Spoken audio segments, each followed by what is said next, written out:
நண்பர்களே, 2000 ஆண்டுகளாக தமிழ் குடியில் ஒரு குரல் ஓடிக்கொண்டே இருக்கிறது. 2000 ஆண்டுகளாக தமிழ்நாட்டில் ஒரு குரல், தமிழ்நாட்டின் முதல் குரல், புரட்சி குரல், வள்ளுவர் குரல்.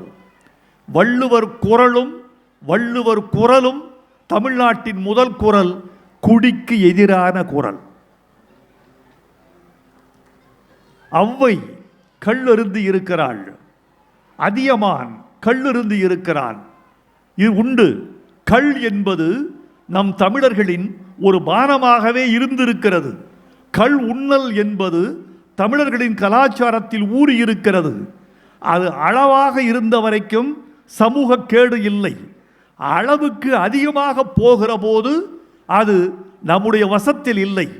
வந்திருக்கிற புள்ளி விவரத்தை சொன்னால் நீங்கள் ஆடிப்போவீர்கள். ஐநா சபை ஒரு அறிக்கை கொடுத்திருக்கிறது. 15 வயதிலிருந்து 64 வயதுக்கு உட்பட்ட மனித குலத்தில் மொத்தம் 30 கோடி பேர் போதைக்கு அடிமையாகி இருக்கிறார்கள் உலகத்தில். 30 கோடி. 2021 21 கோடியாக இருந்த இந்த போதை பழக்கத்தின் எண்ணிக்கை 2025 30 கோடியாக வளர்ந்திருக்கிறது. 3 கோடியே 1 லட்சம் பேர் கஞ்சாவுக்கு அடிமையாக இருக்கிறார்கள். 2.7 லட்சம் பேர் ஓப்பியம் அடிமையாக இருக்கிறார்கள். மது ஒரு பக்கம், போதை ஒரு பக்கம். இந்த மதுவும் போதையும் இந்த மனித குலத்தினுடைய ஒட்டுமொத்த மனித வளத்தை உறிஞ்சி எடுக்கிறது. இதை சொல்வதற்கு எனக்கு உரிமை இருக்கிறது. இதை சொல்வதற்கு எனக்கு தகுதி இருக்கிறது. மனிதா, போதையை விட்டு வெளியே வா. மனிதா, கள்ளுண்ணாதே. 2000 ஆண்டுகளுக்கு முன் வள்ளுவர் சொன்ன சொல்லை மீண்டும் சொல்ல வேண்டிய இடத்தில் இருக்கிறோம். ஒட்டுமொத்த மனித குலம் தடுமாறுகிறது. நண்பர்களே, எனக்கு ஒரு தோட்டம் இருக்கிறது ஊரில். அந்த தோட்டத்தின் காவலாளி ஒருத்தரை தேடிக்கொண்டிருந்தேன். ஒரு காவலாளிக்கு வயதாகிவிட்டது, ஓய்வு பெற்று விட்டார். இன்னொரு காவலாளி வேண்டும் என்றேன். இதுவரைக்கும் காவலாளி கிடைக்கவில்லை. நம்ப மாட்டீர்கள், என்னுடைய 3ஆம் நிபந்தனை அவர் 12 மணி நேரம் பணியாற்ற வேண்டும் என்பது. என்னுடைய 2ஆம் நிபந்தனை அவர் பணியில் தூங்கக்கூடாது என்பது. என்னுடைய இந்த 2 நிபந்தனைக்கு ஓகே. இந்த 2 நிபந்தனைக்கு ரொம்ப பேர் வந்துட்டாங்க. முதல் நிபந்தனை, அவர் குடி அற்றவராக இருக்க வேண்டும் என்பது. ஆச்சரியமா இல்லை? வைரமுத்துவுக்கு பல பேரை தெரியும். எல்லா சமூகத்திலும் ஆள் இருக்கிறார்கள்.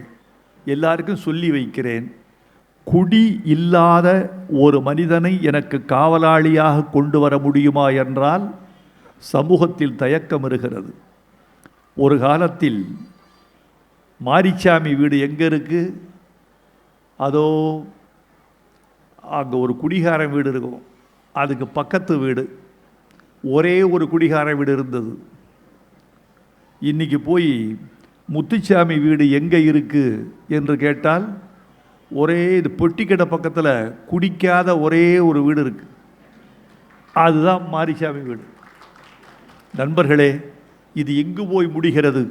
நம்முடைய இளம் தலைமுறையினுடைய சத்துக்கள், அவன் தத்துவங்கள், அவன் வேர்வை, அவன் உழைப்பு, அவன் மூளை எல்லாமே தேய்மானமாகிறது இந்த போதையில்.